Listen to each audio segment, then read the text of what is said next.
बिस्मिल्लाहिर्रहमानिर्रहीम। सलाम लाहौर शहर की सब बातों और सिटी एट 10 में मैं हूँ आपकी मेज़बान सीमल हाशमी। इस दुआ के साथ कि आपका आज का दिन अच्छे तरीके से गुजरे। और नाज़िन, मौसम की सूरत हाल पर नजर डालते हैं। सुबह 6 बजे के करीब दर्जा हरारत 36 डिग्री सेंटीग्रेड रिकॉर्ड किया गया। 9 बजे 38 डिग्री सेंटीग्रेड एक्सपेक्ट किया जा रहा है 40 डिग्री सेंटीग्रेड।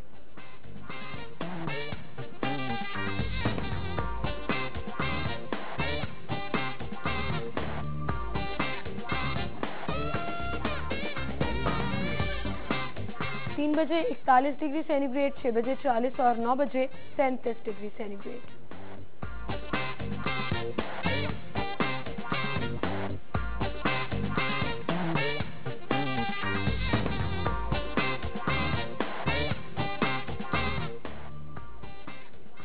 और अब टॉप स्टोरीज की तरफ चलेंगे। डेली सिटी 42 की आज की हमारी lead story, royal palm golf and country club पर रेलवे इंतजामिया का अचानक कब्जा, बगैर नोटिस कार्रवाई की मेहमानों को बाहर निकाल दिया।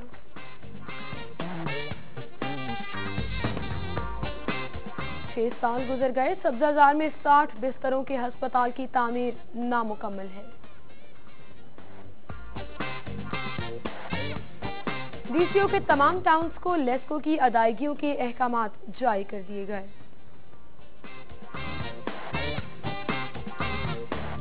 $6 अरब से ट्यूबवेल फिल्ट्रेशन प्लांट्स और सीवरेज के मंसूबे। ये थी हमारी टॉप स्टोरीज, जिनको हम डिस्कस करेंगे। स्टूडियो में हमारे साथ सिटी 42 के सीनियर रिपोर्टर्स मौजूद हैं, कैसे खोकर और इमरान यूनुस। अस्सलाम वालेकुम खोकर साहब, इमरान भाई क्या हाल चाल है आपके? बाकायदा आगाज करेंगे। कल royal palm golf and country club पर रेलवे ने अचानक कब्जा कर लिया और मेहमानों को बाहर निकाल दिया। जी बिल्कुल, ये एक दो तरह के इसके दो फैक्टर हैं। एक तो ये कि अगर वो किराया अदा नहीं किया उसने तो उसको किराया अदा करना चाहिए। हमारे जो अदारे हैं वो इसी वजह से डिफॉल्ट में जा रहे हैं, तबाही की तरफ जा रहे हैं कि ना कोई बिजली का बिल देता है, ना कोई टेलीफोन का बिल देता है, ना कोई गैस का बिल देता है, जिसकी वजह से टैरिफ बढ़ते हैं। अगर उन्होंने 2 साल तक का अपना किराया नहीं दिया तो क्यों किराया नहीं दिया? जो कल सुबह फाकी वजीर ख्वाजा साद रफीक ने भी स्टेटमेंट दिया कि 2 साल का उन्होंने किराया अदा नहीं किया, जो कि गलत बात है। उनको किराया अपना देना चाहिए। दूसरी भी ये बात कि इसकी लीज जब हुई थी, इसके तरीकेकार भी तय करना चाहिए कि इसमें तमाम जो कानूनी तकाजे थे वो पूरे किए गए थे या नहीं। क्योंकि इस वक्त मैं अगर आपको बताऊं कि इस वक्त रेलवे की जो जमीन है वो अरबों नहीं खरबों डॉलर की जमीन है, और तमाम की तमाम जो जमीन रेलवे की है वो सारी कमर्शियल जमीन है। लाहौर में अगर आप रेलवे की देखें तो सारी कमर्शियल, आप रेलवे स्टेशन के पास चले जाए, लारी अड्डे के पास चले जाए, आप इधर कैंट की तरफ चले जाए, सारी उसने कमर्शियल है। अगर वहां पर वो साइन बोर्ड कमर्शियल के लगवाने रेलवे शुरू कर दे तो इससे ही रेलवे को अरबों खरबों रुपए कमर्शियल कंपनियों से जो है ना रेवेन्यू वसूल हो सकता है, और जनरेट रेवेन्यू इतना होगा कि रेलवे जो है खसारे से निकल आएगा, नई ट्रेनें भी चल पड़ेगी और नए रेलवे के मसाइल जो है ना वो भी हल हो जाएंगे। एक तो ये है। दूसरा ये कि रेलवे की जब जमीन है इस तरह देने के लिए तरीकाकार एक तय होना चाहिए कि ये नहीं कि इस तरह रेलवे की जमीन पर कभी किसी ने कब्जा किया हुआ है, किसी ने कब्जा किया। मैं ये आपको बताता हूं कि मेरा शहर छोटे से शहर बूरेवाला से तलक है, वहां भी रेलवे लाइन बिछी हुई है, तो वहां रेलवे के साथ जितनी जमीन है वो सारी कमर्शियल है। लोगों ने तमीर करके वहां दुकानें बनाई हुई हैं, दुकानें आगे किराए पर दी हुई हैं। इसी तरह लाहौर की बात है कि लोगों ने कब्जा किया, वहां पर दुकानें बनाई हैं, घर बना लिए और आगे किराए पर दे दिए। ये रेवेन्यू जो है ये रेलवे को जाना चाहिए। ये सारी चीजें हैं जो कि रेलवे के कौमी मुफाद, कौमी इदारा है, लिहाजा हमें इस वक्त कौमी मुफाद की रहकर सोचना चाहिए। बिल्कुल सही, बिल्कुल सही। इमरान भाई, आप इसको किस नजर से देखते हैं? एक तरफ तो ये कि उन्होंने अगर किराया नहीं दिया तो किराया अदा करना जरूरी था, लेकिन बगैर नोटिस के और एकदम से इस तरह छापा मारकर क्लब मेंबर्स को बाहर निकाल देना, मेहमानों को बाहर निकाल देना, ये एथिकली आपकी नज़र में कैसा इकदाम है? सिमल, देखें, खोकर साहब ने जैसे अभी बात की कि रेलवे जो है वो जितने भी कब्जे हुए हैं अगर वो छुड़ा ले या जो रेंट पे जगह दी हुई हैं उनके रेंट जो है वो हासिल करना शुरू कर दे तो इदारा बेहतर हो सकता है। ये तो तब बात है जब आपने इदारे बेहतर करने हो। अब कल ये वाक़या हुआ है रॉयल पाम के हवाले से, इसके पीछे मुहर्रकात क्या है, मैं थोड़ा इससे मुख्तलिफ राय रखता हूँ। जैसे खोकर साहब ने कहा, आप मुझे ये बताएं कि कल रेलवे इंतजामिया जो है उसका ये कहना था जी कि हमारी 42 कनाल अराजी पे रॉयल पाम ने कब्जा कर रखा है। यार, आपको पिछले 2 साल से या जब से ये बना है तब से आपको पता ही नहीं था। आपको गवर्नमेंट में आए हुए कितने साल हो गए और अब आप कह रहे हैं कि जी हमारा जो है वो रॉयल पाम ने कब्जा कर रखा है। अगर बात रही जैसे कि हो सकता है इनकी कोई बात ना मानी हो, बिल्कुल हो सकता है, पार्टी फंड ना दिया होगा या कुछ और मामला होंगे। देखे ना, कल ख्वाजा साद रफीक जो है वजीर रेलवे, कल जाके वज़ीर आला को बाकायदा ब्रीफिंग दी और उसके बाद उन्होंने कहा मैं तो नहीं मानूंगा। ख्वाजा साद रफीक की कल की ये स्टेटमेंट थी कि उन्होंने कहा भाई मैं तो कब्जा हासिल करूंगा। अब आप बात ये देखें कि हमारा जो अगर रॉयल पाम की बात करें तो ये कमर्शियल एक्टिविटीज़ का हब बन चुका है। नेशनल और मल्टी नेशनल कंपनियाँ जो हैं वो यहाँ पर आती हैं, अपना बिजनेस जो है वो भी, और स्पेशली अगर बात करें कई लोगों का रोजगार जो है इस क्लब के जरिए चल रहा था, हज़ारों मुलाजमीन जो हैं वो चल रहे हैं। अब जो क्लब इंतजामिया उसके मुताबिक वो क्वार्टरली जो है वो करोड़ों रुपए जो है वो अदा करते हैं। इस मरतबा वो कह रहे हैं कि उन्होंने जो किस्त भेजी वो महकमा रेलवे की जानिब से रिजेक्ट कर दी गई कि जी हम आपकी किस्त नहीं ले रहे, ठीक है। अच्छा। उसके बाद बगैर नोटिस के आप आगे आप जनाब सील कर देते हैं। जो मेहमान कमरों में ठहरे हुए हैं आप उनको जबरदस्ती बाहर रोड पर ले आते हैं। ये कहाँ का इंसाफ है, कहाँ का तरीका है? अगर आपने अपने रेलवे के इदारे को बेहतर करना है तो आप जाए ना, आप एक्टिविटीज के लिए बिल्कुल आप रायवंड जाए ना, रायवंड जाए। वहाँ मैंने मेरी ही स्टोरी है कि वहाँ पर रेलवे की जगह है, लेकिन वहाँ पर बगैर नक्शे के, नक्शा जो है वो टाउन ही बनाता है, चाहे वो जगह रेलवे की है, टाउन से नक्शा पास करवाए बगैर वहां पर रेलवे इंतजामिया जो है प्लाजा बना रही है। अभी वो प्लाजा बना भी नहीं, दुकानों के नक्शे नहीं पास कराए गए, सेट बैग नहीं छोड़ा गया उस प्लाजे का, और वहां पे जनाब आपने दुकानें बनाकर लो अभी बनाई नहीं है, लोगों से पैसे आपने बटोर लिए, पैसे हासिल कर लिए। यार उसका नक्शा तो पास कराएं, तरीके के तहत आपको उसका नक्शा पास करवाना चाहिए था। बाकी चीजें देखें आप, बिल्कुल रॉयल पाम का एक नाम है। कल हम इस स्टोरी को देखें तो ये स्टोरी इंटरनेशनल मीडिया पे भी कहीं कहीं हाईलाइट हुई है। तो आप ये देखें आप कर क्या रहे हैं, क्या हरकतें कर रहे हैं कि आपने वहां पर ला के अपना इदारा जो है वो अंदर, रेलवे ने अपने अफसरान जो है वो अंदर बिठा दिए हैं और वो कह रहे हैं कि जी अब ईद तक तो हम काबिज हैं, ईद के बाद हम सोचेंगे कि हमने इसको नीलाम करना है, हमने इस प्राइवेट पार्टनरशिप के तहत चलाना है या कोई और मामला देखना है। देखें अगर आपको करोड़ों रुपए क्वार्टरली मिल रहे हैं इस रॉयल पाम की तरफ से, आप एग्रीमेंट हुआ हुआ है, तो फिर आप अचानक एग्रीमेंट भी खत्म कर दिया गया ना, पर्सनल ग्रज निकाला जा रहा है, साफ जाहिर है ना। आप देखिए रातों रात उठते हैं और आप आगे जनाब उसको सील कर देते हैं। सालों से ये कायम है, आपको तब ख्याल नहीं आया कि अब आपको 42 कनाल अपनी अराजी याद आ गई है जी, हमारी अराजी पे कब्जा किया। बिल्कुल, जब ये दिया गया था उस वक्त जनरल परवेज मुशर्रफ के दौर में भी जब दिया गया था, उस वक्त जो गवर्नमेंट के जो SOPs हैं या रूल्स और रेगुलेशन है उसको फॉलो नहीं किया गया था। उस वक्त भी ये स्कैंडल आए थे, अखबारों में भी आया था और इस वक्त ये मीडिया में भी आया था कि ये जो रूल्स और रेगुलेशन है रेलवे के उनको फॉलो नहीं किया गया और जनरल मुशर्रफ ने फौरी तौर पर हुक्म दे दिया कि ये रॉयल पाम को जगह दे दी जाए। और उस वक्त अगर ये कानूनी तकाजे पूरे किए जाते और तमाम जो SOPs है उसको अमल किया जाता तो आज ये नौबत ना आती। दूसरा ये कि जो जिस तरह एक कमर्शियल हब की जगह एक कोड़ियों के भाव किराए पर दी गई है, जो किराया अगर आपको इतने सालों के बाद सिर्फ एक पर्सनल ग्रज की वजह से ये सारी चीजें याद आ जाए तो फिर ज्यादती है, फिर गलत बात है कि एक चीज जो रनिंग में है, जो आपको करोड़ों रुपए का लीज दे भी रही है और उसके बावजूद आप इस तरह से कब्जा कर लो, ये चीज भी रेलवे की जानिब से ये भी कहा गया है कि हमने इनसे पैसे अरबों में लेने हैं, 2 अरब से ज्यादा लेने हैं, जबकि जो रॉयल पाम की इंतजामिया है उसका मौकफ ये है कि हमने तो देने करोड़ों में पैसे जो कि हम क्वार्टरली पे कर रहे हैं, उसके बावजूद ना हमें कोई नोटिस दिया, नोटिस के बगैर ये कार्रवाई की गई। और दूसरा रॉयल पाम की जानिब से दावा ये किया जा रहा है कि हमें इल्जाम लगाया जा रहा है हम पे कि हमने 2 अरब से ज्यादा रकम देनी है। वो कहते हैं रकम तो इतनी है नहीं। तो बैठकर बात करें, नेगोशिएशंस करें, नोटिस दिखाएं जो सर्व किए हैं, कब्जा तो लेकिन मेरे ख्याल से आपने ये बात अच्छी की कि इंटरनेशनल मीडिया ने भी इस चीज को हाईलाइट किया है, तो कहीं ना कहीं जो है वो आपको इस चीज का भी ख्याल रखना होगा। नाज़रीन, हम मजीद खबरें भी डिस्कस करेंगे, एक छोटी सी ब्रेक लेते हैं, ब्रेक के बाद दोबारा हाजिर होंगे।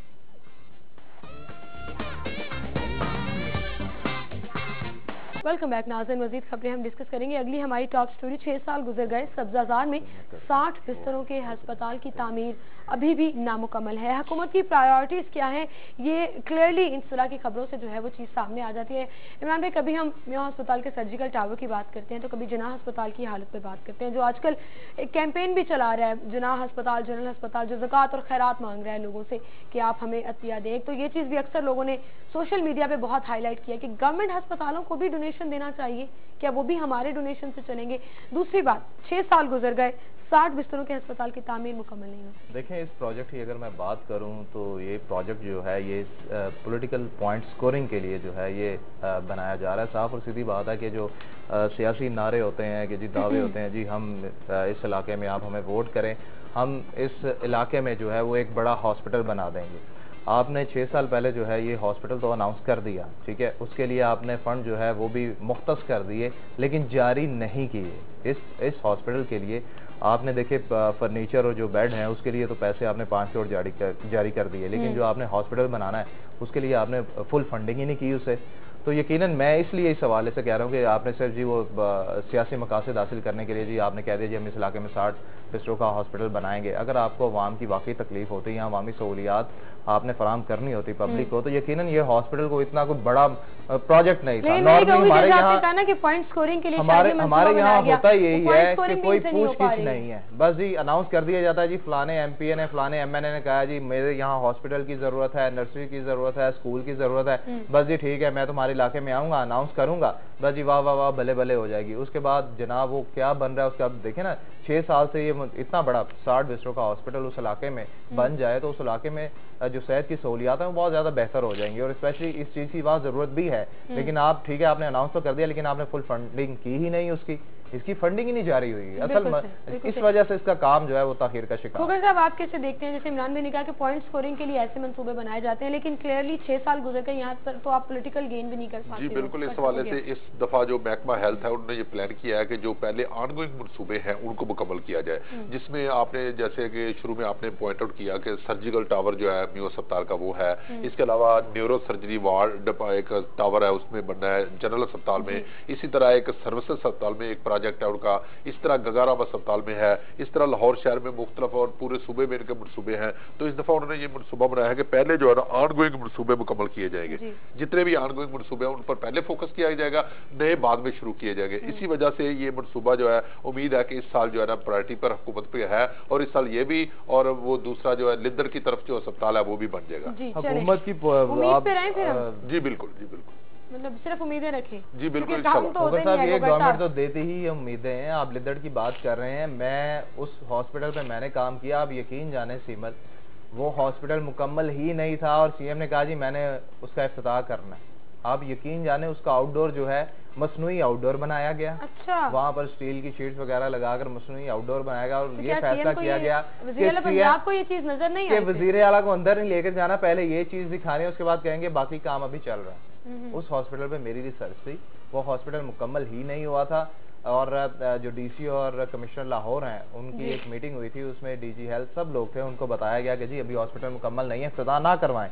लेकिन कहा यह गया वज़ीर ने कहा कि मैंने इस डेट को इफ्तिताह करना है, भाई आप इसको किसी तरह मुकम्मल कर लें और वो फिर जबरदस्ती और सब अच्छा की जो रिपोर्ट दी जाती है उस पर काम होता है। मियां मीर हॉस्पिटल देख लें आप, मियां मीर हॉस्पिटल देख लें, अभी तक आप शादरा हॉस्पिटल देख लें, state of the art hospital बनाया, अहम सीट आपने जीतनी थी ख्वाजा साद रफीक की, तब आपने जी बस उसका शुरू कर दिया, इमरजेंसी आउटडोर शुरू कर दिया आपने, ठीक है, और वहाँ पर अद्वियात जो है वो भी आपकी एक्सपायरी थी। शादरा हॉस्पिटल जो अरबों रुपए लगाकर बनाया गया, एक फिल्टर सेंटर बन गया जहाँ से आप रेफर करते हैं कि अच्छा आप मेयो में चले जाएं, आप सर्विसेज में चले जाएं, आप जिन्ना अस्पताल में, इसीलिए तो हम डॉक्टर्स अवेलेबल नहीं है स्कोरिंग बोल रहे हैं ना, इसलिए तो हम पॉइंट स्कोरिंग बोल रहे हैं। फिर उम्मीद कहाँ रखें, प्रायोरिटी से तो क्लियरली हेल्थ नहीं है। जी बिल्कुल, इस वक्त लेकिन हुकूमत जो नारा लगाती है वो तो हेल्थ और एजुकेशन का लगाती है और इस वक्त सबसे ज्यादा हेल्थ पर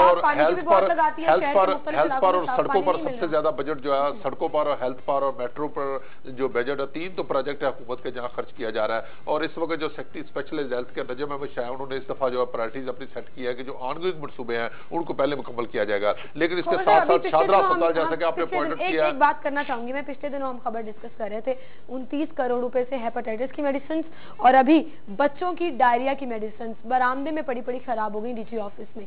ये प्रायोरिटी है इनकी कि इनको ये कुछ नहीं है, रियलाइजेशन नहीं है कि हमारे पैसों से वो दवाइयां खरीद कर आप अस्पताल तक नहीं पहुंचा सकते, आपके पास प्रॉपर स्टोर करने का कोई इंतजाम मौजूद नहीं है कि आप उनको खुले बरामदे में फेंक देते हैं। इसमें पूरी अस्पताल की हायरार्की जो है वही इन्वॉल्व है, इसमें एक वज़ीर आला का या सेक्रेटरी का या चीफ सेक्रेटरी का कसूर नहीं होता, इसमें एमएस की भी जिम्मेदारी होती है, इसमें वो स्टोर कीपर की भी जिम्मेदारी होती है। डीजी ऑफिस से उनको मेडिसिन जाएंगी नहीं जब तक उन चीजों को, इसमें डीजी हेल्थ की भी बहुत बड़ी जिम्मेदारी होती है और डायरेक्टर हेल्थ जो होते हैं और इसके बाद असिस्टेंट डायरेक्टर हेल्थ होते हैं, उनके वैक्सीनेटर होते हैं, उन तमाम की भी ये जिम्मेदारी होती है। इसमें हायरार्की जो होती है वो एक आया का आया कहते हैं ना बिगड़ा हुआ है, इस तरह की सूरत महकमा हेल्थ में पाई जाती है। इसी वजह से आपने जैसे शादरा अस्पताल पॉइंट आउट किया कि वहां पर जो है डॉक्टर नहीं है, वहां पर बेहोश करने वाले डॉक्टर नहीं, जिसकी वजह से वहाँ ऑपरेशन नहीं होता है, वहाँ स्पेशलिस्ट डॉक्टर बड़ी बड़ी मशीनरी को जंग लग गया है और अगर दवाइयां वहां नहीं है, वहाँ पैराडोल जो होती है गोली वो वहां नहीं है पड़ी हुई। इस वजह से वहां से हालात जो अस्पताल के वो स्टेट ऑफ द आर्ट अस्पताल है जहाँ तमाम सहूलतें होनी चाहिए, लेकिन वो आपने देखा कि डाखाना बन गया कि उधर से फलां अस्पताल में चले जाए, फलां में चले जाए। ये तो हालात है। आगे बढ़ते हैं। लेस्को की बात करेंगे। लेस्को की उस दिन हम खबर डिस्कस कर रहे थे कि बहुत से डिपार्टमेंट्स जो हैं वो नादहिंदा हैं। डीसीओ ने तमाम टाउन्स को हदायत कर दी हैं कि लेस्को की अब अदायगियाँ जो हैं वो जल्द अज जल्द जो है वो मुकम्मल कर दी जाए। देखिए, ये बिलिंग जो है ना, ये पहले तो मैं बात करना चाहूँगा कि लेस्को जो है वो क्लेम करती है कि टाउन्स ने 86 करोड़ से ज़ायद की रकम जो है वो अदा करनी है, जिस पर चीफ लेस्को ने डीसीओ को बाकायदा टेलीफोनिक रब्ता किया और कहा कि जी हमें पेमेंटें जो है वो यकीनी बनाए जाएँ। डीसीओ ने टाउन्स को हिदायत जारी की फोर्सफुली कि ये पेमेंटें जो है फौरी तौर पर की जाएं लेस्को को। अच्छा, मैं बात यहाँ ये करना चाहता हूँ, ये बिलिंग वो है जो स्ट्रीट लाइट की मद में दी जाती है, इसका कोई मीटर नहीं है, ये बस एक लेस्को की जानिब से एक तरीका बनाया जाता है जी इस टाउन पे इतने यूनिट डाल दें, उस टाउन पे इतने डाल दें, उस टाउन पे इतने डाल दें। अच्छा, इस स्टोरी के लिए जब हमने रब्ता किया मुख्तलिफ टाउन से, तो उनका ये कहना था कि जी एस्टिमेटेड बिल हमें डाल देते हैं, लाखों यूनिट हमें डाले हुए हैं, हमारा इतना बिल है ही नहीं जितना ये हम पे डाल देते हैं। अब इलाके में कोई चोरी होती है कह रहे हैं वो भी हम पे डाल देते हैं। तो ये नेगोशिएशन जो है वो चल रही थी, लेकिन डीसीओ ने फोर्सफुली अब कहा तो हमें तो ये पे करना पड़ेगा, तो लिहाजा इसलिए टाउन जो है वो अब पे करेंगे। बिल्कुल सही। और मेरे ख्याल से पेमेंट्स करनी बनती भी हैं। आप किस तरह से नादहिंदा रह सकते हैं, क्योंकि बहुत से डिपार्टमेंट्स जो हैं वो लेस्को के नादहिंदा हैं और कोई बॉदर नहीं करता। जी बिल्कुल, इसमें सबसे ज्यादा पंजाब आम सारिफ अगर 1000 रुपए का बिल ना दे, मैं छोटी सी मिसाल दे रही हूँ, 1000 रुपया बिल तो किसी को आता नहीं है, वो ना दे तो जाके बिजली का कनेक्शन काट दिया। जी बिल्कुल, उसमें 1 महीने का अगर बिल ना दे तो फौरी तौर पर बिजली काट दी जाती है और बाद में रिकनेक्शन फीस लगाई जाती है। इस वक्त सबसे बड़ी जो सरकारी इदारे हैं वो सबसे बड़े हुकूमत के लेस्को के डिफाल्टर है और इनको चाहिए सरकारी इदारों को कि लेस्को को बिल दे। अगर नहीं देंगे, लेस्को डिफॉल्ट में जाएगा तो इसका जो शिफ्ट है वो आम सार्फ पर डाला जाएगा, आम सार्फ को ओवर बिलिंग की जाएगी और आम सार्फ जो है ना पिसेगा। हुकूमत को चाहिए कि आप देखें कि मैं सिविल सेक्रेटरी जाना चाहता हूँ, वहाँ ऑफिसर जो है अपने दफ्तर में नहीं होता लेकिन उसका एसी चल रहा होता है। इसका मकसद खोकर साहब फिर यही है ना कि आप आम पब्लिक को, आम सारिफ को, छोटे सारिफ को मजबूर कर रहे हैं कि वो बिजली चोरी करे या आपके लाइनमैन से राब्ता करे। बिल्कुल सही। अगली खबर की तरफ चलेंगे। ये तो हालात ऐसे ही रहेंगे, आने वाले वक्तों में पता लगेगा कि कौन सा डिपार्टमेंट जो है वो अहल होता है और अपनी अदायगियां जो है वो करता है या नहीं करता। 30 SHOs और इंचार्ज इन्वेस्टिगेशंस को हटाने की तैयारियां जो हैं वो कर ली गई हैं और आउट ऑफ टर्न तरक्कियों की बात की जा रही है। खोकर साहब, आपका पॉइंट ऑफ व्यू क्या है? जी बिल्कुल, इस हवाले से मैं ये कहूँगा कि ये बड़ी एक तरह की जो वैसे तो ये सुप्रीम कोर्ट का हुक्म है और सुप्रीम कोर्ट का हुक्म जो है वो सारा आंखों पर होना चाहिए और आंखों पर है भी, लेकिन इससे जो रैंकर क्लास है उसका बड़ा नुकसान हुआ है कि पूरे पंजाब में कुछ 6000 के करीब पुलिस अफसरान हैं वो जो रिवर्ट हुए हैं। इसमें SP से लेकर SHO है, ASI हैं, सिपाही हैं, DSP हैं और इस वाले से 6000 के करीब जो रैंकर हैं वो रिवर्ट होकर वापस चले गए हैं। अब इससे ये होगा कि PSP क्लास जो है उसको तो फायदा हो जाएगा कि वो हमेशा PSP क्लास तो अभी सर्विस ज्वाइन करता है ASP के तौर पर, तो 2 साल बाद वो SP बनकर आगे पहुंच जाता है, लेकिन जो रैंकर क्लास है वो बेचारे बड़े पिछे हुए लोग होते हैं। ASI जो होता है बड़ी मुश्किल से इंस्पेक्टर बनता है और इंस्पेक्टर से बड़े SP तो उसका बनना ख्वाब ही होता है। अगर आउट ऑफ प्रमोशन लेकर जैसे उमर विरक साहब पहुंच गए हैं तो अब उमर विरक की बात नहीं है, लाहौर में अब वो वापस आ गए हैं। इससे रैंकर जो है ना कोई इनको 6000 के करीब रैंकर रिवर्ट हुए हैं, इससे रैंकर क्लास का नुकसान हुआ है। लेकिन PSP क्लास भी तो उनका डिस्टर्ब हुआ होगा कि आपने हायर लेवल पर काम किया और उसके बाद जो है वो आपको बिल्कुल मोराल भी उनका डाउन हो गया, मोराल भी डाउन हो गया इसमें, और रैंकर का जो सर्विस है, रैंकर की सर्विस है उसका भी नुकसान हुआ है। और इससे जो है ना लोगों का इसका एक जो अच्छा काम करते हैं उनको रिवार्ड मिलना चाहिए। इसमें मैं ये नहीं कहता कि 6000 लोग जिनको प्रमोशन मिली थी आउट ऑफ टर्न ये सारे के सारे गलत तरीके से मिली थी। इसमें कई लोग ऐसे भी होंगे जिनको मेरिट पर भी मिली होगी, बहुत सारे होंगे मेरिट। इमरान भाई, आपका क्या खोकर साहब, SHOs और इंचार्ज इन्वेस्टिगेशन के जो ये अभी इनको हटाया गया है और महकमा जो पुलिस है हमारी उसका ये कहना है कि अब इनकी जगह पर तरबियत याफ्ता अफसरान जो हैं, ट्रेन अफसरान जो हैं वो थानों में लाए जाएंगे। मुझे ये बताएं कि गुज़िश्ता रोज़ भी आपने SPs और DSPs जो हैं आउट ऑफ टर्न प्रमोशंस के लिए उनको भी उनके ओहदों से हटा दिया था। इसका मकसद है कि वो भी तरबियत याफ्ता नहीं थे? और दूसरी चीज में ये यकीनन ये देखें, ये अदालती फैसला है ना, अदालती फैसला है ना कि इनको हटा दें। अगर अदालत के फैसलों से ही आपने इन लोगों को हटाना है तो आपके अपने जो महकमे हैं वो क्या कर रहे हैं? बिल्कुल सही। और दूसरा, जिसको तरक्की मिली उसको तो सजा मिल गई, जिसने तरक्की दी देखें बात मैं यहाँ ये करना चाहूंगा कि आपके इस शहर में, आपके शहर में DSPs और SSPs की तो बात छोड़ें, आपका SHO जो है वो भी आपने अगर डिसीजन लेना है तो वो आपके वज़ीर पंजाब मोहम्मद शहबाज शरीफ साहब इतना सियासी बिल्कुल देखें ना वो करेंगे। और फिर अदालत जो है वो कहती है कि जी भाई इनको हटा दो, आउट ऑफ टर्न प्रमोशन जो है वो इनको दी गई। बिल्कुल सही। खोखर साहब, आपने जो बात कही कि मोराल डाउन होता है और कहीं ना कहीं मेरिट पर भी बात होती है, रैंकर हमेशा पिसता है, लेकिन फिर सिस्टम की जो खराबी है ना, उसको बेहतर करने के लिए भी हुकूमत को अपना किरदार अदा करना होगा। नाज़रीन, एक छोटी सी ब्रेक लेते हैं, ब्रेक के बाद दोबारा हाजिर होंगे।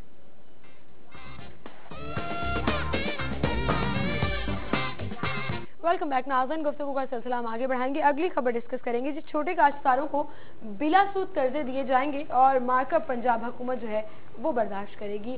खोखर साहब, इस खबर को आप कैसे देखते हैं? अली अकबर की खबर है, ज़रूरी पैकेज पर सही मानों में अमल दरामद करके अब सम्राट जो है कहा जा रहा है कि हर सूरत काश्तकारों को दिए जाएंगे। ऐसे दावे तो बहुत किए जी बिल्कुल, ये बड़ी अच्छी बात है कि छोटे काश्तकार जो है उनको बिला सूद कर्जे देना, ये बहुत अच्छा फैक्टर है। इस वक्त अगर आप देखें तो खाद की कीमत देखें आपके आसमानों को बातें कर रही है, अगर बीज की कीमत देखें तो आसमानों के काम कर रही है।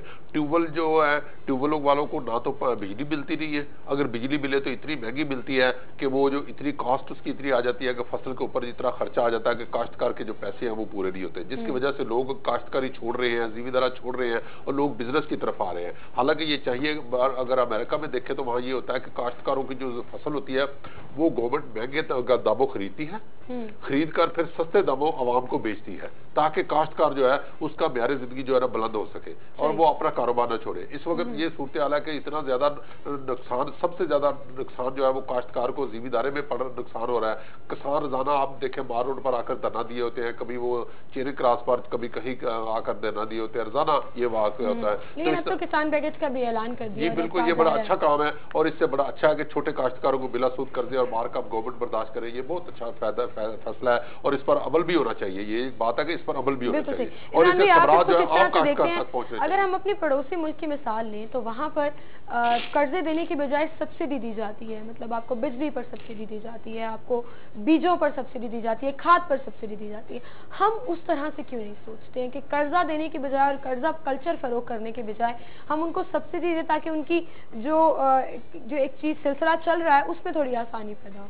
सिमल, देखिए पंजाब गवर्नमेंट हर साल जो है वो किसानों से रिलेटेड कोई पॉलिसियों में तब्दीली जो है वो करती रहती है। कहीं ज़रूरी पैकेज जो है वो बेहतर किए जाते हैं और कहीं जो है वो बिला सूद कर्ज़ों की नई स्कीमें जो है वो शुरू की जाती है। यकीनन गवर्नमेंट जो है वो उन्हें हर तरह से फैसिलिटेट जो है वो करना भी चाहती है, लेकिन उसके बावजूद मैं अगर बात करूं इसमें किसी हद तक यकीनन किसान हमारा ऐसा तबका है कि जो कि ज़मीन पे हल नहीं चलाएगा तो इस मुल्क का पहिया जो है वो हरगिज नहीं चल सकता। और हम बचपन से पढ़ते भी आ रहे हैं, एक ज़राई मुल्क है। हाँ, और ज़राअत का जो है इनको जो बिल, जी बिल्कुल, इनको जो बिल फराम किए जाते हैं ना, अगर हम बिजली और पानी के बिल करें वो नॉर्मली जो है वो कम निर्खों पर होते हैं। आम सार्फिन को जो बिल फराम किए जाते हैं, रेट फराम किए जाते हैं, उससे कम निर्खों पर इनको दिए जाते हैं। उसके बावजूद बेशतर किसान जो हैं इनके जो ट्यूबवेल चलते हैं ये ना पानी के बिल अदा करते हैं और ना बिजली के बिल अदा करते हैं। लेकिन उस तरह से रिसेंटली मैं अभी आपको मेरी बात सुनिए। देखिए इसका फिर हरगिज मकसद ये नहीं है कि जी आप बिल पे ना करें। अब देखें ना, अभी जो रिसेंटली माल रोड पर एहतजाज हुआ है, आपको पता है कि ये एहतजाज क्यों खत्म किया गया किसानों की जानिब से? सिर्फ इस वजह से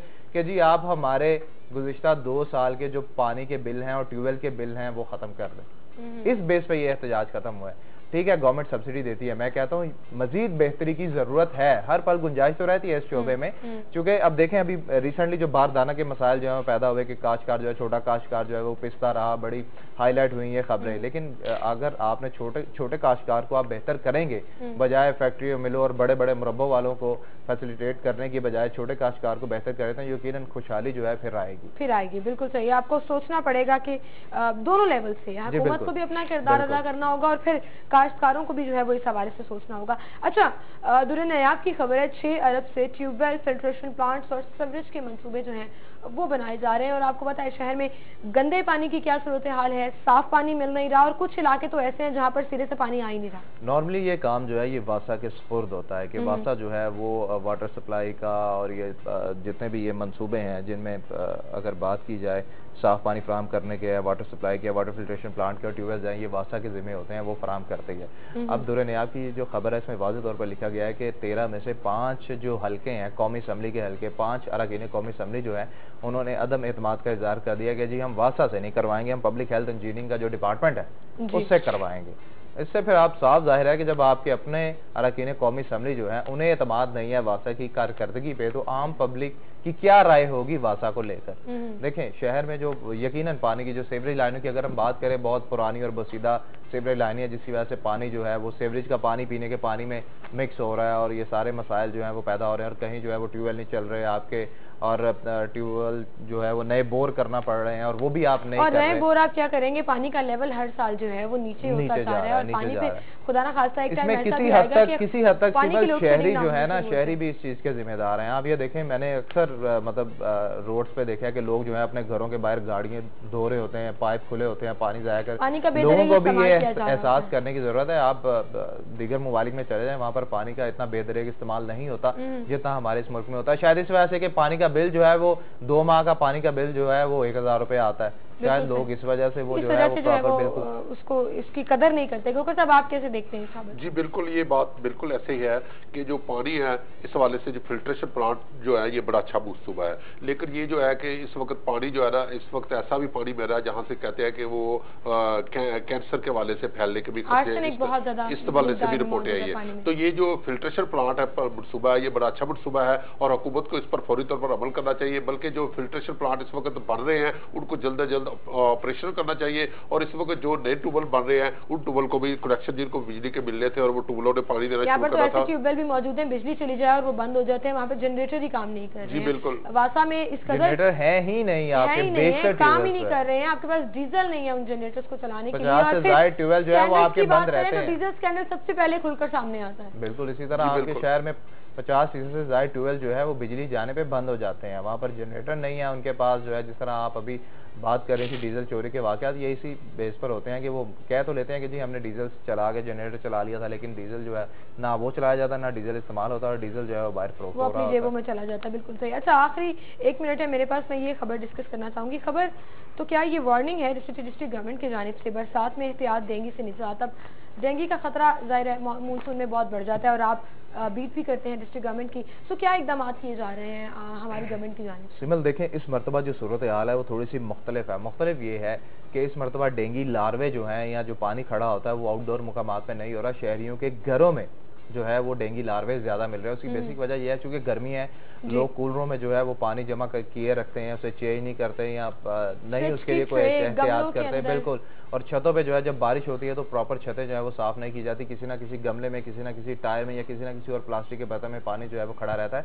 तो इस मरतबा सिटी गवर्नमेंट जो देख रही है, सर्वेलेंस कर रही है, उसमें ज्यादातर घरों के अंदर से लार्वे जो है वो दिए जा रहे हैं। अभी रिसेंटली मैंने कुछ रोज कबल जो है वो एक खबर दी थी कि GOR में से 33 जगहों से लार्वा मिला और वो घरों के अंदर से मिला।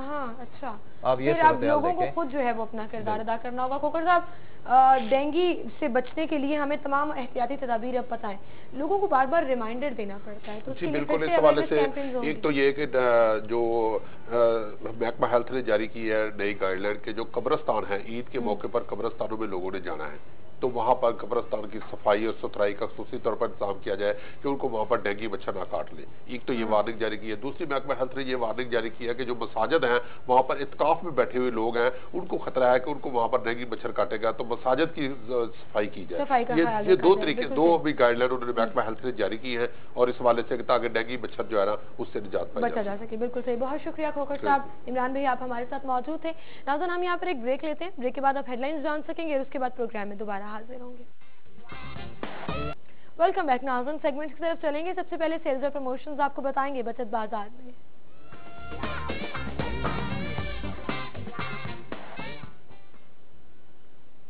जी, बचत बाजार में सबसे पहले आपको बताएंगे मेट्रो शूज पर 25% डिस्काउंट मिलेगा। आपको जाकर शॉपिंग करें, ईद आ रही है और ईद की तैयारियां जो हैं वो इसी तरह से होती हैं, कभी जूते लिए जाते हैं, कभी कपड़े लिए जाते हैं, कभी मुख्तलिफ तरह की शॉपिंग की जाती है, तो क्यों ना 25% तक डिस्काउंट भी लिया जाए। मेट्रो शूज पर जाएं और जाकर अपने पैसे बचाएं।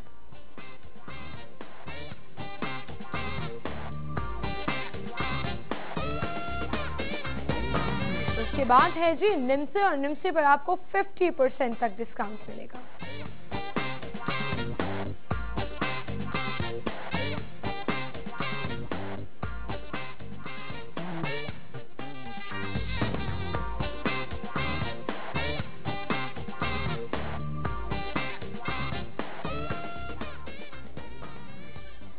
हाइपर स्टार अगर आप जा रहे हैं तो नॉन नूडल्स हैं जी 66 ग्राम्स और retail price 150, promotional price 115।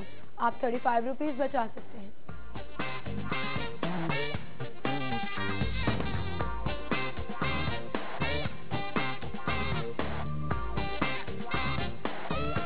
National ketchup 1 kg, retail price 200, promotional price 149, 51 rupees आप बचा सकते हैं।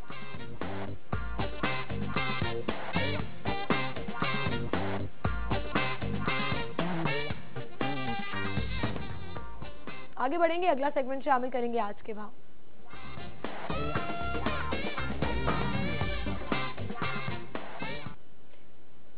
शहजाद खान अब्दाली हमारे साथ मौजूद हैं, उनसे जानेंगे ओपन मार्केट की सूरत हाल क्या है। जी शहजाद, बताइएगा। आज शहर की ओपन मार्केट में ज़िला इंतजामिया की प्राइस कंट्रोल कमेटियां बिल्कुल गैर फाल होकर रह गई हैं। ना तो ओपन मार्केट में जो रेट्स हैं उनको कंट्रोल किया जा सका है, और ना ही जो शहर की बड़ी सब्जी मंडियां हैं वहां से कीमतों के मैकेनिज्म को अभी तक जो प्राइस कंट्रोल कमेटियां हैं वो कंट्रोल करने में कामयाब हो सकी हैं। जो ओपन मार्केट के सब्जी फरोश हैं उनका ये शिकवा बिल्कुल हक बजानब है कि जब उनको इस सरकारी नरखनामे के मुताबिक बड़ी सब्जी मंडियों से जो सब्जियां हैं वो नहीं मिलेंगी, तो किस तरह से मुमकिन है कि वो इस सरकारी नरखनामे के मुताबिक ओपन मार्केट के अंदर सब्जियां फरोख्त कर सकें। और जो प्राइस कंट्रोल कमेटियां हैं अगर कभी वो कार्रवाई करती भी हैं तो जो है वो कागजी कार्रवाई को पूरा करने के लिए ओपन मार्केट के अंदर जो है वो जुर्माने किए जाते हैं और उसके बाद सब अच्छा की रिपोर्ट देकर मुतमिन करने की कोशिश की जाती है।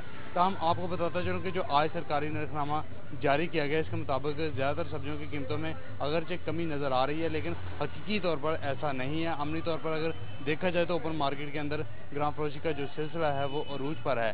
20 से 30 रुपये तक इजाफी सब्जी फरोश जो है वो सब्जियों की इजाफी कीमतें वसूल करने में मगन है, मगर ज़िला इंतजामिया की जो प्राइस कंट्रोल कमेटियां हैं वो कहीं पर भी फाल होती हुई नज़र नहीं आती। गुलबर्ग, गुलशन रावी, शुमाली लाहौर, इसके अलावा कैंट और दीगर इलाकों का हमने विज़िट किया है और ग्राम फरोशी का सिलसिला इन इलाकों में पूरे अरूज पर है। इन इलाकों में कहीं पर भी जो प्राइस कंट्रोल कमेटियां हैं उनका कोई भी एहलकार या ऑफिसर जो है वो मुतहरक नज़र नहीं आया था। हम आपको बताता चलूँ जो आज ज़िला इंतजामिया की जानिब से सरकारी नरखनामा जारी किया गया है इसके मुताबिक जो सब्जियों की कीमतें हैं वो कुछ इस तरह से हैं। इनमें आलू कच्चा छिलका 32 रुपये, आलू शुगर फ्री 25 रुपये, आलू स्टोर 20 रुपये, प्याज जो है वो 23 रुपये। इसी तरह जो टमाटर है चूँकि ईद उल फितर करीब आ रही है इससे इसकी कीमत में इजाफा देखने में आ रहा है। ये 2 रोज़ में इसमें की कीमत में 10 रुपये फ़ी किलोग्राम इजाफा हुआ है और ये 43 की बजाय 60 रुपये तक जो है वो ओपन मार्केट के अंदर फरोख्त किया जा रहा है। ग्राम फरोश कोई भी मौका हाथ से जाने नहीं देते, लेकिन जो प्राइस कंट्रोल कमेटियां हैं उनकी कारकर्दगी पर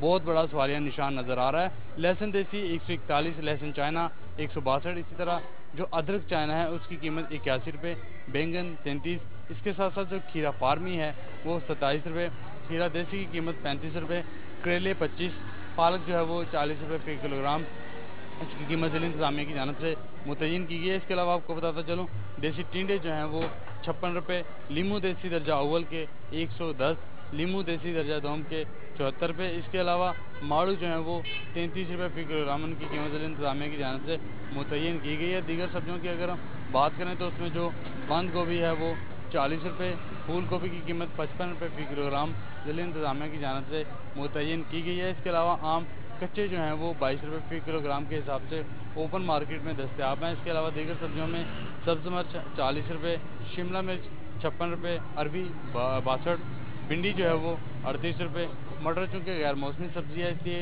ये दीगर तमाम सब्जियों के मुकाबले में कदरे अब भी महंगी है, ये 99, मूली जो है वो 10 रुपये, टिंडिया फार्मी मार्केट में दस्तयाब नहीं है, मूंगरा भी मार्केट में दस्तयाब नहीं है, अदरक थाईलैंड भी आज अवेलेबल नहीं है और मेथी भी ओपन मार्केट के अंदर आज दस्तयाब नहीं है। इसके अलावा जो घिया तोरी है वो 27 रुपये, गाजर देसी मार्केट में दस्तयाब नहीं है, गाजर चाइना इसका जो मुतबादल है वो 38 रुपये फ़ी किलोग्राम उसकी कीमत ज़िला इंतजामिया की जानिब से मुतय्यन की गई है। इसके अलावा जो लसूड़े हैं वो 25 रुपये फ़ी किलोग्राम में दस्तयाब हैं, हलवा कद्दू की कीमत 15 रुपये और फलियाँ रवां जो हैं वो 58 रुपये, शलजम की कीमत 31 रुपये फ़ी किलोग्राम मुतय्यन की गई है। इसके अलावा आपको बताता चलूँ कि जो चिकन है उसकी कीमत भी अब इजाफी वसूल की जाने लगी है। आज मुर्गी का जो गोश्त है उसकी कीमत 191 रुपये फ़ी किलोग्राम मुतय्यन की गई है, लेकिन साफ गोश्त के नाम पर जो ओपन मार्केट के सार्फिन है उनका इस्तेहसाल मुर्गी फरोशों की जानब से जारी है। मुर्गी फरोश 191 रुपये की बजाय 200 और 210 रुपये तक जो है वो मुर्गी का गोश्त फरोख्त कर रहे हैं। इसके अलावा जो जिंदा ब्रायलर मुर्गी है उसकी कीमत थोक में 126 रुपये फी किलोग्राम है। इसके अलावा जो परचून में जिंदा ब्रायलर मुर्गी है वो 132 रुपये फी किलोग्राम तक फरोख्त की जा रही है। इसके अलावा जो अंडे फार्मी हैं उनकी कीमत 78 रुपये फी दर्जन के हिसाब से मार्केट में दस्तियाब है। उनकी जो पेटी है वो 2280 रुपये फी किलोग्राम है। जो मटन है उसकी कीमत 700 रुपये फी किलोग्राम है। उसके अलावा जो बीफ है वो 300 से 320 रुपये के दरमियान फरोख्त किया जा रहा है। ये तो वो सरकारी नर्खनामा है जो रोज़ाना की बुनियाद पर ज़िला इंतज़ामिया की जानब से जारी किया जाता है, और इस सरकारी नर्खनामे की बुनियाद पर अगर हम देखें तो वाकई ऐसा लगता है कि जैसे मार्केट में सब अच्छा है, लेकिन सब अच्छा तो तब हो जब ओपन मार्केट के अंदर इस सरकारी नर्खनामे पर अमल दरामद यकीनी हो सके।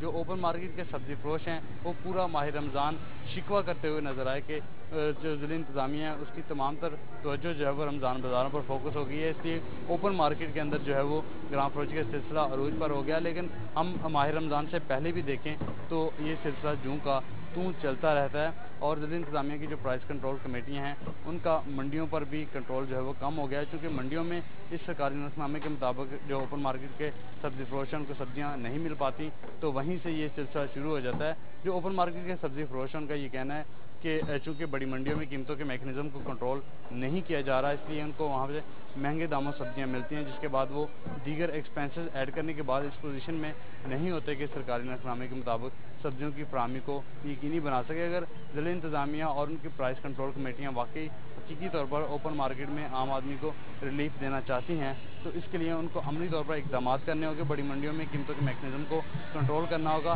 और फिर जाके ओपन मार्केट के अंदर आम आदमी को इस सरकारी नर्खनामे के मुताबिक रिलीफ मिल सकेगा। तभी इस बात की जो है वो अमली तौर पर तस्दीक हो सकेगी कि ओपन मार्केट के अंदर जो है वो आम आदमी को भरपूर रिलीफ मिल रहा है। जी शुक्रिया शहजाद खान अब्दाली आपका। नाज़िम ज़ैनब शॉप पर आप जा रहे हैं तो वहाँ से बीफ जो है वो आपको मिलेगा 490 रुपये किलो में, और मटन है 840 रुपये में।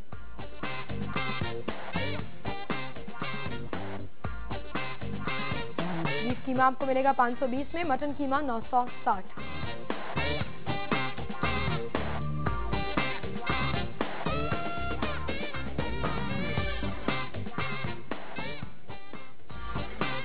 रेट के मुताबिक जिंदा मुर्गी 132 रुपये किलो और उसका बना हुआ गोश्त 191 रुपये।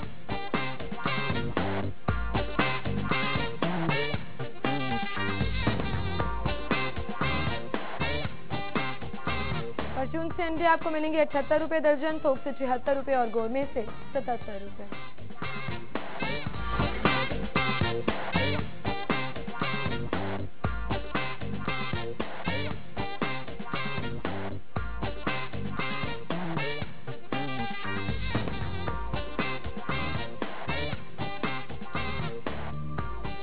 और इसी के साथ यहाँ हम एक ब्रेक लेंगे, ब्रेक के बाद दोबारा हाजिर होंगे।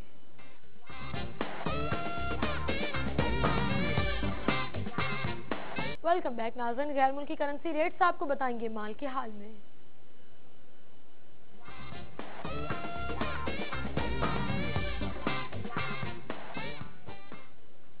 माल के हाल में सबसे पहले अमेरिकन डॉलर है, कीमत खरीद है 105.30, कीमत फरोख्त है 105.55।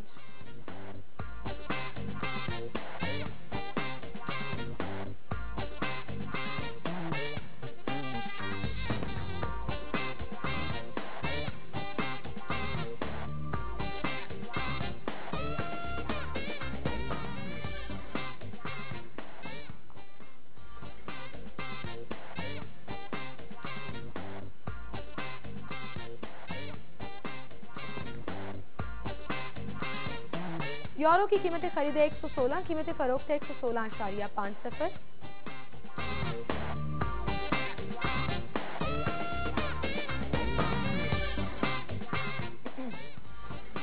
सऊदी रियाल कीमतें खरीद है 27.90, कीमतें फरोख्त है 28.05।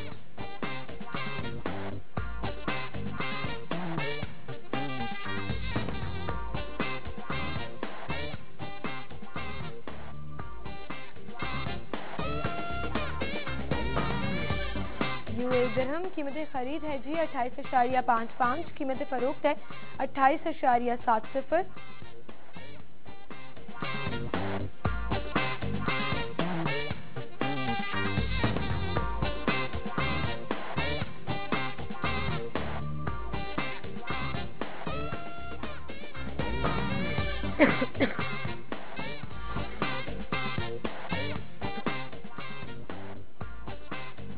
कुवैती दिनार कीमत खरीद 346.5 कीमत फरोख्त है 349।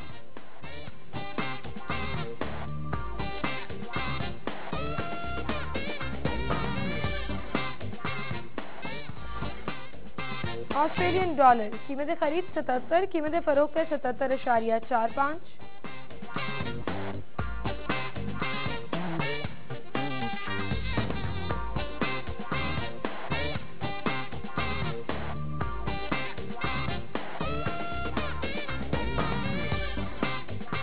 जैपनीज यान कीमत खरीद 1.01, कीमत फरोख्त है 1.04।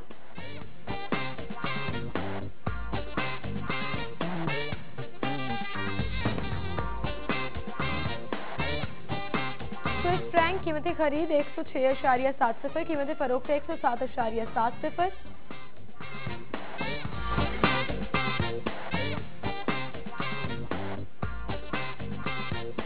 कनेडियन डॉलर कीमत खरीद है 81.75, कीमत फरोख्त है 82.30।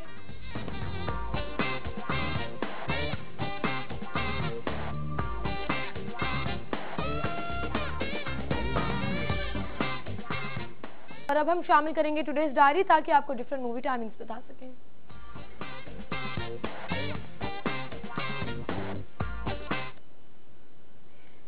जी सबसे पहले हमारे पास मूवी है इंडिपेंडेंस डे रिसर्जेंस, 9 बजे और 11:15 बजे लगी हुई है वोक टावर सुपर सिनेमा 1 में, और शबिस्तान में लगी हुई है 4 बजे और 10 बजे।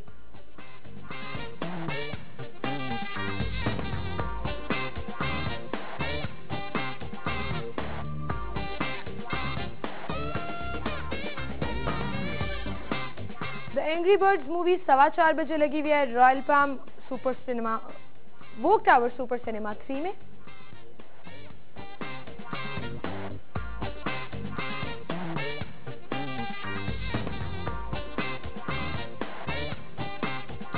हाउसफुल 3 लगी हुई है जी 11:15 बजे वोक टावर सुपर सिनेमा 3 में।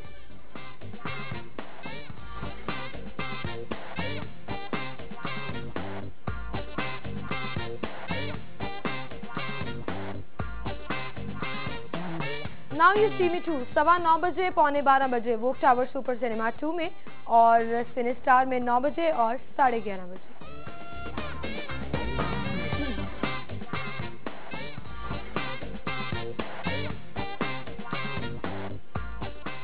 नाज़रीन हम एक ब्रेक की तरफ चलते हैं, ब्रेक के बाद दोबारा हाजिर होंगे।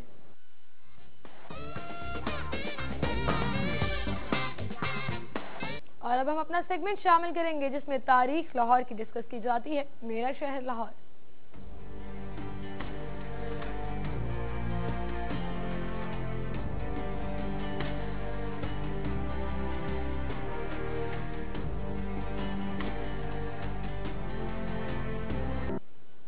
आज का हमारा टॉपिक लाहौर का तारीखी हजूरी बाग, अहमियत क्या है इसकी, इस पर बात करेंगे। हमारे साथ स्टूडियो में मौजूद है राव जावेद इकबाल साहब। अस्सलाम वालेकुम राव साहब। जी वालेकुम अस्सलाम। क्या हाल चाल है आप? जी अल्लाह का शुक्र। राव साहब लाहौर का तारीखी हजूरी बाग, इसकी अहमियत क्या है?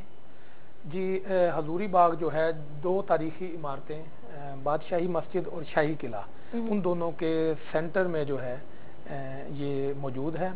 और ये सिख दौर में महाराजा रंजीत सिंह ने जो है इस बाग को उस वक्त बनवाया जिस वक्त उन्होंने काबुल के जो साबिक बादशाह थे शाह शुजा, उनसे जब वो लाहौर आए और उनसे कोहे नूर हीरा जो था वो महाराजा रंजीत सिंह ने जिस वक्त हासिल कर लिया, तो उसकी खुशी में एक इजलास मुनक़िद हुआ और उस इजलास में ये फैसला किया गया कि हजूरी बाग और बादशाही मस्जिद और शाही किला के दरमियान जो जगह है इसमें एक बाग लगाया जाए, और उस बाग का नाम हजूरी बाग रखा गया।